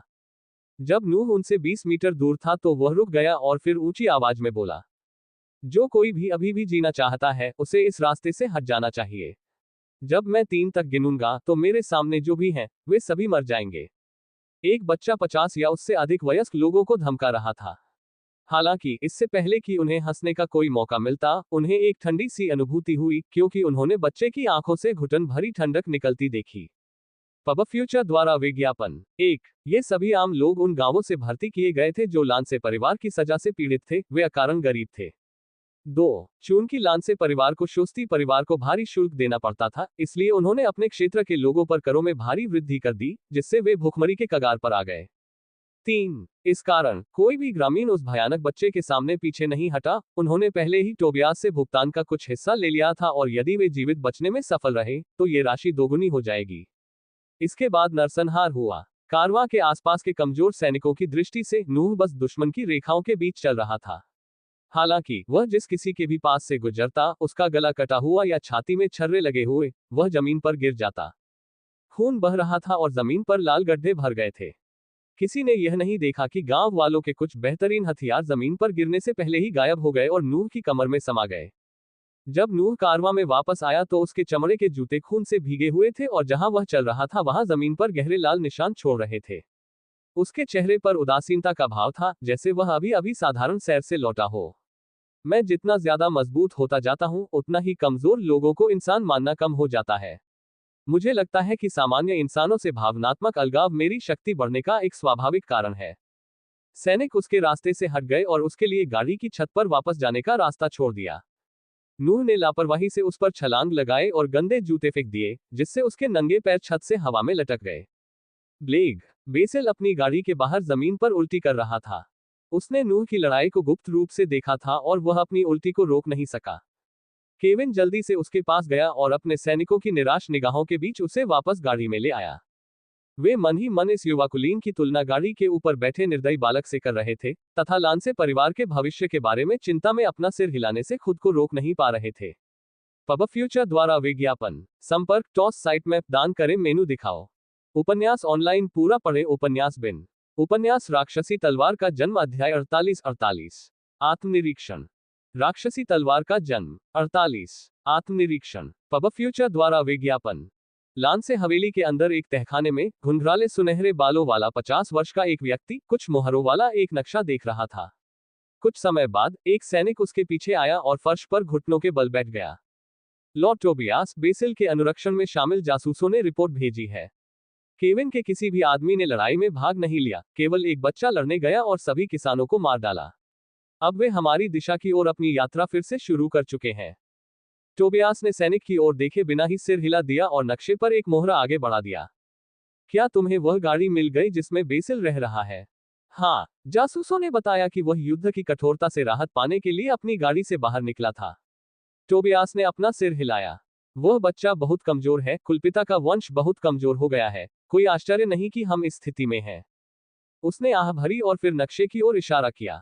जादूगरों को ट्विल्बोया चट्टान पर उन्हें रोकने के लिए भेजो, मेरे भतीजे के सपने को समाप्त करो। Dot dot dot. इस बीच कारवां में नूह एक गाड़ी की छत पर लेटा हुआ अपने मानसिक ऊर्जा को आसपास के वातावरण को देखने में केंद्रित कर रहा था। वे ट्विल्बोया क्लिफ नामक स्थान के निकट पहुंच रहे थे, जो केविन के अनुसार घात लगाने के लिए एकदम उपयुक्त स्थान था, इसलिए वह किसी भी असामान्य चीज के प्रति सतर्क था जो उसकी नजर में आती।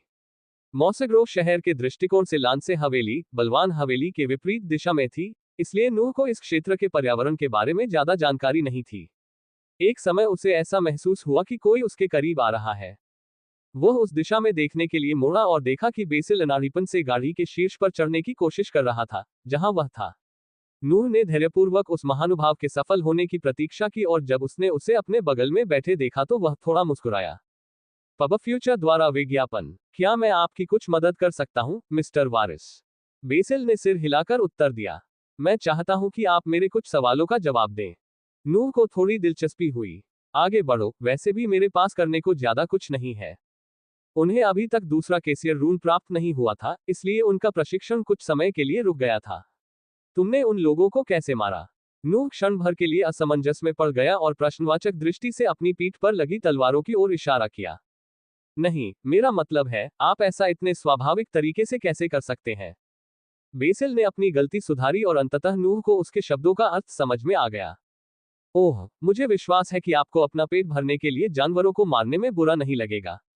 सत्ता की ओर मेरे रास्ते में मनुष्यों के साथ भी ऐसा ही है। वे मेरे रास्ते में आ गए इसलिए मैंने उन्हें मार डाला। बेसिल अपने से कम उम्र के व्यक्ति को मानव जीवन के बारे में इस तरह बोलते देखकर चकित रह गए। लेकिन अगर आपके पास शक्ति नहीं है तो आप मर नहीं जाएंगे, यह एक जैसा नहीं है। वे सिर्फ भूखे आम लोग थे जो भोजन के लिए लड़ रहे थे। नूह ने उसकी ओर घृणा से देखा। क्या तुम ही नहीं थे जो मेरी लाश को तुम्हारी रक्षा करने वाले जानवरों को दिखाना चाहते थे? नूह की फटकार सुनकर बेसिल चुप हो गया और उसके चेहरे पर थोड़ी शर्म झलक उठी। मैं तो बस शोस्ती परिवार के लोगों के व्यवहार की नकल कर रहा था। मैंने तुम्हारी लड़ाई से पहले कभी कोई लाश नहीं देखी थी। नूह ने अपना सिर हिलाया।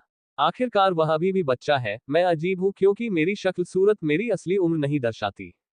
पब फ्यूचर द्वारा विज्ञापन। उसने कुछ देर सोचा और फिर ईमानदारी से जवाब दिया। अगर अभी कोई ड्रैगन हमारे पास से गुजरे और हम पर हमला करे तो हम सब मर जाएंगे। अच्छाई, बुराई और सभी अन्य मानवीय रचनाएं एक यादृच्छिक घटना से राख में बदल जाएंगी। तुम कहते हो कि अगर तुम्हारे पास शक्ति नहीं है तो तुम नहीं मरोगे, लेकिन ये झूठ है। वे ग्रामीण कमजोर थे इसलिए उनका शोषण किया गया जब तक कि उन्होंने साधकों के एक समूह के खिलाफ जाने का फैसला नहीं किया। उनका अंत उसी क्षण तय हो गया जब उन्होंने तुम्हारे चाचा के सौदे को स्वीकार कर लिया। तुम कमजोर हो इसलिए तुम्हारा परिवार तुम्हारे जन्म के कारण तुम्हारा शिकार कर रहा है और तुम बस एक गाड़ी में छिप सकते हो और उम्मीद कर सकते हो कि केविन तुम्हारी रक्षा करने के लिए पर्याप्त मजबूत होगा। बेसिल ने ये शब्द सुनकर अपना सिर नीचे कर लिया, लेकिन नूह का भाषण अभी खत्म नहीं हुआ था। यदि आप किसी चीज की परवाह करते हैं तो आपको उसका बचाव करने के लिए पर्याप्त मजबूत होना चाहिए। यदि आप कुछ चाहते हैं तो आपको उसे पाने के लिए पर्याप्त मजबूत होना चाहिए। यदि आप कमजोर हैं तो आपको मजबूत बनने का लक्ष्य रखना चाहिए। यदि आप मजबूत बनना चाहते हैं तो आपके पास लाशों के पहाड़ चढ़ने का संकल्प होना चाहिए। अब तक आपको समझ जाना चाहिए था कि साधना की दुनिया अच्छी नहीं है। बेसिल ने सिर हिलाया और अपने मन में आया अंतिम प्रश्न व्यक्त किया। केवल अपनी थोड़ी सी शक्ति बढ़ाने के लिए एक व्यक्ति की रक्षा के लिए 50 निर्दोष लोगों की हत्या करते हुए क्या तुम्हें यह डर नहीं लगता कि दुनिया तुम्हें राक्षस मान लेगी? इस प्रश्न ने नूह को गहरी सोच में डाल दिया। उन्होंने इस जीवन में प्राप्त सभी अनुभवों पर विचार किया। जादुई जानवरों के साथ लड़ाई, अपने गुरु के साथ झगड़ा, अपनी मां की मुस्कान, विभिन्न मिशन, जब तक कि उसके दिमाग में केवल एक ही छवि शेष न रह गई। वहां एक बुजुर्ग आदमी हवा में तैर रहा था। उसने अपना एक हाथ एक ड्रैगन द्वारा छोड़े गए आग के भाले को रोकने के लिए उठाया हुआ था। एक शिशु की नजर में वह किसी भी प्रतिबंध से मुक्त, सामान्य मनुष्यों के लिए अछूत, एक देवता की तरह दिखते थे। मुझे आश्चर्य है कि मुझे उस स्तर तक पहुंचने में कितना समय लगेगा। नूह ने अनजाने में ही अपनी दृष्टि आकाश की ओर उठा ली थी और खाली आंखों से एक स्थिर बिंदु को घूर रहा था। सत्ता पाने की शुद्ध और असीम लालसा उसके मन में स्पष्ट हो गई और फिर उसने उत्तर दिया। तो क्या हुआ? बेसिल कुछ और पूछने ही वाला था कि उसे एक ठंडी सनसनी ने घेर लिया। नूह अभी भी आकाश की ओर देख रहा था, लेकिन उसकी आंखें अंधेरी और ठंडी थीं, जैसे कोई जानवर अपने शिकार को देख रहा हो। उसके रवैये में कोई परिवर्तन न देखकर बेसिल ने और प्रश्न पूछना छोड़ दिया और अपने मूल निवास पर वापस जाने के लिए गाड़ी से नीचे उतर गया। नूह ने काफी देर तक आकाश की ओर देखा, फिर उसकी नजर दूर एक चट्टान के पास स्थित एक छोटे से पहाड़ पर पड़ी। अगर दुनिया मुझे राक्षस कहेगी तो ऐसा ही हो। अगर इससे मुझे अपनी मां को बचाने और बिना किसी प्रतिबंध के साधना के मार्ग पर चलने की शक्ति मिलेगी, तो मैं खुशी खुशी अपनी मानवता को त्याग दूंगा। कारवां ट्विल्बोया चट्टान की ओर बढ़ता रहा। उसे अपने समूह में मौजूद जासूसों या वहां होने वाली लड़ाई का पता नहीं था। पब फ्यूचर द्वारा विज्ञापन। संपर्क टॉस साइट मैप दान करें मेनू दिखाओ। उपन्यास ऑनलाइन पूरा पढ़े उपन्यास बिन। उपन्यास राक्षसी तलवार का जन्म अध्याय 49 युद्ध का इरादा। राक्षसी तलवार का जन्म 49 युद्ध का इरादा। Ads by PubFuture. ट्विल्बोया क्लिफ। ट्विल्बोया पर्वत नामक एक छोटे पहाड़ के बगल में एक गहरी खाई थी। एक संकरा रास्ता दोनों को अलग करता था और चूंकि कारवां पहाड़ पर चढ़ नहीं सकता था, इसलिए यह उसका एकमात्र संभव रास्ता था। जब कारवां मार्ग के निकट पहुंचा तो अनुरक्षण समूह पर हल्का दबाव महसूस हुआ। वे जानते थे कि यदि टोबियास ने यहां घात लगा रखा होता तो लड़ाई आसान नहीं होती। उन्हें इस बात का नुकसान था कि दुश्मन पहाड़ से हमला कर सकता था और अपनी इच्छानुसार पीछे हट सकता था। केविन गंभीरता के साथ घाटी को देख रहा था और जब नूह ने उसके चेहरे पर यह भाव देखा तो वह उसके पास जाकर उससे और प्रश्न पूछने से खुद को रोक नहीं सका। वहां नीचे क्या है? नूह ने केविन की निगाहों का अनुसरण करते हुए पूछा। ये निश्चित नहीं है। हम जानते हैं कि ब्रीथ की सांद्रता नीचे की ओर अधिक है, लेकिन ये स्थान जादुई जानवरों का क्षेत्र है। पिछली बार जब किसी ने घाटी को साफ करने और वहां अपना घर बनाने की कोशिश की थी, तो खेती की दुनिया ने एक मध्यम आकार के परिवार को खो दिया था। नूह ने थोड़ा सा घुटन महसूस किया, उसकी नजरों में चट्टान अविश्वसनीय रूप से डरावनी हो गई थी। घात लगाने की योजना क्या है? वे एक ऐसे व्यक्ति के खिलाफ थे जो एक मध्यम आकार के कुलीन परिवार के कुलपति की उपाधि प्राप्त करना चाहता था। यदि घाटी उसके लिए हमला करने के लिए सबसे अच्छी जगह थी, तो नूह को यकीन था कि हमला वहां होगा। हम पीछे नहीं हट सकते और हम उन्हें हमें खाई में धकेलने की अनुमति नहीं दे सकते। जैसे ही मुझे कोई दुश्मन दिखाई देगा, मैं तुरंत आगे बढ़ जाऊंगा, जबकि तुम मेरे कुछ आदमियों के साथ युवा मालिक की गाड़ी की रक्षा करने के प्रभारी रहोगे। बाकी लोग अपनी जान देकर मुझे सभी को मारने का समय देने के लिए स्वतंत्र हैं। केविन के मुंह से युद्ध की तीव्र भावना निकली, जिससे नोआ थोड़ा कांप उठा। उस समय माफी मांगकर मैंने सचमुच सबसे अच्छा निर्णय लिया। केविन के खिलाफ अपनी स्थिति बनाए रखने में उनका आत्मविश्वास काफी हद तक कम हो गया था। आखिरकार वह गार्डों का मुखिया था। कारवां मार्ग में प्रवेश कर गया और अनुरक्षण समूह ने उसके चारों ओर युद्ध संरचना स्थापित कर ली। नूह बेसिल की गाड़ी की छत पर अपनी आंखें बंद करके बैठा था तथा दुश्मन के आने का अनुमान लगाने के लिए अपनी इंद्रियों को तेज कर रहा था। पब फ्यूचर द्वारा विज्ञापन। ये यात्रा ज्यादा लंबी नहीं थी, उनकी गति के अनुसार केवल एक दिन का सफर था, फिर भी वहां बीता प्रत्येक मिनट अनंत काल तक चलता प्रतीत होता था। जब वे मार्ग में प्रविष्ट हुए तो श्वास की सांद्रता पहले से ही बढ़ चुकी थी और जब वे मार्ग के मध्य में थे तो ऐसा प्रतीत हुआ कि यह अपने चरम पर पहुंच गई थी। हालांकि उसी समय कुछ घटित हुआ। पानी से बनी एक गोली नूह के पास खड़े एक किसान को लगी और उसकी खोपड़ी में जा लगी। वह आदमी बेजान होकर जमीन पर गिर पड़ा। कारवां में किसी ने भी हमले को होते नहीं देखा था और सैनिक की मौत के बाद घुटन भरी खामोशी छा गई। जादूगर। नूह ने चेतावनी देकर चुप्पी तोड़ी और जल्दी से अपनी तलवारें निकालकर पहाड़ की ओर देखने लगा। उसे दुश्मन के हमले का आभास नहीं हुआ, जिसका अर्थ था कि हमलावर की मानसिक ऊर्जा उससे कहीं अधिक थी। एस्कॉर्ट समूह अराजकता में गिरने ही वाला था कि केविन की चीख ने उन्हें शांत कर दिया। अपनी स्थिति में आ जाओ। पहाड़ की ओर बढ़ो। मेरे पीछे आओ। उन्होंने अग्रिम मोर्चे पर मोर्चा संभाला और अपने दोनों हाथों से एक बड़ा हथौड़ा उठाते हुए पहाड़ की ओर बढ़े। उसकी दिशा में एक और पानी की गोली चलाई गई, लेकिन केविन ने अपना हथौड़ा घुमाया और उसे तोड़ दिया और फिर वह उस क्षेत्र की ओर कूद गया जहां से गोली आई थी। 2 और गोलियां चलाई गईं, लेकिन हथौड़े ने उन्हें रोक लिया। फिर केविन ने उसे नीचे की ओर घुमाया, जो उसके सामने जमीन पर जा गिरा। धमाका। एक विस्फोट हुआ और पहाड़ के किनारे पर 5 मीटर गहरा गड्ढा बन गया। इरविन, बाहर आओ और मुझसे आमने सामने लड़ो। केविन ने हवा में चिल्लाया, लेकिन तभी उसके वार से उठे धुएं के बीच एक आकृति प्रकट हुई। केविन, तुम कभी नहीं बदलते, हमेशा आगे बढ़ते रहते हो। मुझे डर है कि इस बार यह काम नहीं करेगा। हरे रंग का लबादा पहने एक छोटा आदमी धुएं से बाहर आया और केविन के सामने आ गया। पब फ्यूचर द्वारा विज्ञापन। इरविन ने अपना हाथ उठाया और उसमें से 2 और पानी की गोलियां निकली। केविन ने उन्हें विक्षेपित कर दिया और उनकी दिशा में दमनकारी हत्या के इरादे से हमला कर दिया। उस विशालकाय आदमी को अपनी ओर आते देख जादूगर अपनी जगह पर खड़ा रहा और गोलियों की बौछार करने लगा। अधिकांश गोलियां हथौड़े के कारण विफल हो गईं, लेकिन उनमें से कुछ केविन की त्वचा पर लगी और उस पर छोटे छोटे घाव हो गए। जब केविन जादूगर के पास पहुंचने वाला था, तो जमीन से पानी की 3 धाराएं निकली और केविन के चारों ओर बंध गईं, जिससे उसकी गतिविधियां अवरुद्ध हो गईं। इरविन ने फंसे हुए आदमी को देखकर सिर हिलाया और गर्व से बोला, जैसा कि रैंक 4 बॉडी से उम्मीद की जाती है, मेरी पानी की गोलियां आपको लगातार नुकसान नहीं पहुंचा सकती हैं। यदि आप मारे गए होते तो स्थिति वास्तव में परेशानी भरी होती, फिर भी लॉर्ड टोबियास के लिए आपका जीवन कोई महत्व नहीं रखता है। जैसे ही उसने ये शब्द कहे, हरे रंग के कवच पहने सैनिकों का एक समूह पहाड़ के दूसरे छोर से कारवां की रक्षा कर रहे समूह पर निशाना साधते हुए निकला। इरविन ने अनुरक्षक दल के अधिक शक्तिशाली व्यक्ति को बाहर निकालने के लिए स्वयं को एक प्रलोभन के रूप में इस्तेमाल किया था, जिससे कारवां की सुरक्षा व्यवस्था काफी कमजोर हो गई थी। दुश्मन सैनिकों की संख्या 15 थी और वे सामान्य सैनिकों द्वारा बनाई गई रक्षा पंक्ति को सीधे भेद कर आगे बढ़ गए। उनमें से कोई भी दुश्मनों को रोक नहीं सका। उनके रास्ते में आने वाले सामान्य सैनिक उनके हथियारों के एक ही वार से तुरंत मारे गए या गंभीर रूप से घायल हो गए। वे सभी किसान हैं। गाड़ी पर बैठे नूह को स्पष्ट रूप से पता चल गया था कि उसका क्षण निकट था और उसने अपने दिमाग को पहले से कहीं अधिक तेज कर लिया था। उसकी ठंडी आंखों में युद्ध की मंशा की झलक देखी जा सकती थी। आखिरकार एक साधक के खिलाफ असली लड़ाई। मैं वाकई देखना चाहता हूं कि मैं उनके स्तर से कितना दूर हूं। टोबियास लांसे के सैनिकों ने रक्षा की पहली पंक्ति को तोड़ दिया और केविन के सैनिकों के साथ युद्ध में उतर गए। नूह ने दुश्मनों पर नजर डाली और एक भारी कुल्हाड़ी लिए हुए आदमी को लक्ष्य बनाया। जब सैनिक ने उसे रोकने की कोशिश की तो उसने उस पर हाथापाई करने के लिए एक वायु प्रहार भेजा। हालांकि सैनिक ने हवा के झोंके को देखकर उस पर अपनी कुल्हाड़ी चला दी। प्रहार की ताकत से ही कुल्हाड़ी टूट गई और नूह को कुल्हाड़ी को रोकने के लिए मजबूर होना पड़ा, जिससे वह अपनी गति बनाए रखने में सफल हो गई। खनक, दो कृपाणों ने भारी प्रहार को रोक दिया और नूह कुछ मीटर तक उड़ गया तथा फिर सुरक्षित रूप से जमीन पर उतर गया। सैनिक उसकी ओर मुड़ा और ये देखकर थोड़ा आश्चर्यचकित हुआ कि बच्चे ने आसानी से उसके झटके को रोक दिया, लेकिन सबसे महत्वपूर्ण बात यह थी कि वह उसकी ओर देखकर मुस्कुरा रहा था। पब फ्यूचर द्वारा विज्ञापन संपर्क टॉस साइट मैप दान करें मेनू दिखाओ। उपन्यास ऑनलाइन पूरा पढ़े उपन्यास बिन। उपन्यास राक्षसी तलवार का जन्म अध्याय 50-50 परिवर्तन। राक्षसी तलवार का जन्म 50 परिवर्तन। पब फ्यूचर द्वारा विज्ञापन। नूह ने कभी किसी साधक के विरुद्ध वास्तविक लड़ाई नहीं लड़ी थी।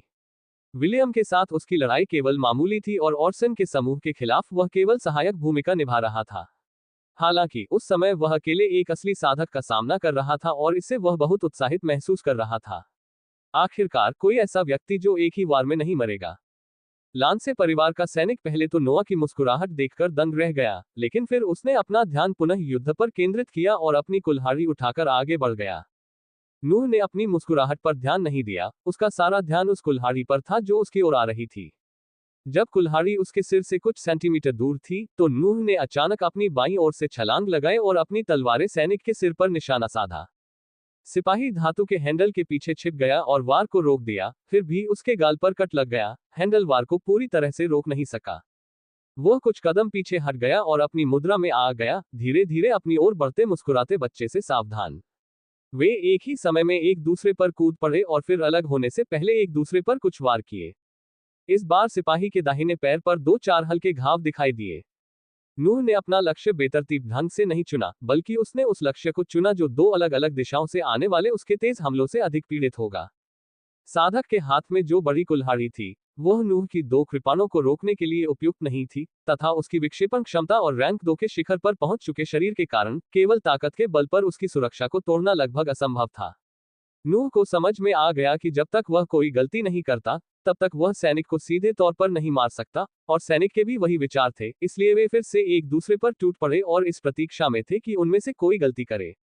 सैनिक के शरीर पर घाव बढ़ते जा रहे थे और हर बार जब वह बच्चे से अलग होकर रक्षात्मक मुद्रा में आने की कोशिश करता तो नूह उस पर हमला करता। 10 से अधिक बार गोलीबारी के बाद सैनिक का कवच उसके मालिक के खून से लगभग पूरी तरह से दागदार हो गया। पब फ्यूचर द्वारा विज्ञापन। हालांकि नूह की स्थिति भी बेहतर नहीं थी। यद्यपि उस पर कोई घाव नहीं था, फिर भी उसके शरीर की सांस आधी हो गई थी और वह दुश्मन पर घातक प्रहार करने में सफल नहीं हो सका। लड़ाई एक धीरज प्रतियोगिता बन गई थी। नूह ने फिर से हमला किया और अपने दोनों हथियारों से वार किया, और सैनिक ने उन्हें रोकने के लिए अपनी कुल्हाड़ी उठा ली। खनक, एक और झड़प हुई, लेकिन सैनिक तब भ्रमित हो गया जब उसने सुना कि केवल एक ही तलवार उसके हैंडल पर लगी थी। दूसरा कृपाण क्षण भर के लिए गायब हो गया था तथा पुनः उसके चेहरे पर प्रकट होकर उसकी बाईं आंख की ओर इशारा कर रहा था।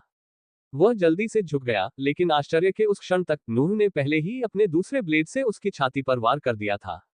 अदृश्य ब्लेड से तो बच निकला, लेकिन दूसरे ब्लेड ने उसके पेट को सीधा काट दिया, जिससे उस पर गहरा घाव हो गया। नूह ने कोई समय बर्बाद नहीं किया और जल्दी से गाड़ी की छत पर जाकर अपनी खर्च हो चुकी सांस को भरने लगा, क्योंकि सिपाही के लिए उसे अपने घाव को देखने का ही समय मिला था कि उसके अंदरूनी अंग बाहर आ गए और वह जमीन पर मृत होकर गिर पड़ा।